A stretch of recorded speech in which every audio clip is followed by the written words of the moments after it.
3D 打印走入寻常百姓家，特别是 3D 打印鞋。和我说的朋友很多，因为我知道我是做 3D 打印的，大家对 3D 打印鞋也开始去购买、去体验。你看，我同事现在上下班直接就穿着 3D 打印拖鞋，非常的柔软，又可以室内，又可以室外，又可以做瑜伽，上下班呢，甚至开车都很舒适，又透气，而且内部的晶格结构让它感受到像踩在云朵上面，而且里边的支撑、前掌和后跟都是不一样的。传统鞋底的均匀密度是达不到这样的功能和效果，所以说这就是 3D 打印带来的巨大变革。而且从颜色上，无论是黑色、白色，还有现在的彩色现在都可以做到。这些呢，就是 3D 打印给大家带来的新体验。不仅仅是拖鞋，包括一体鞋，整个一体鞋现在有的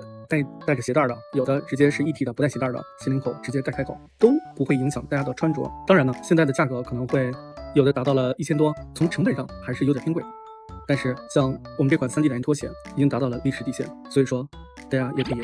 买一双体验一下。行，今儿就分享到这儿吧。了解更多3D 打印的新奇事儿，关注我，我们下期见，拜拜。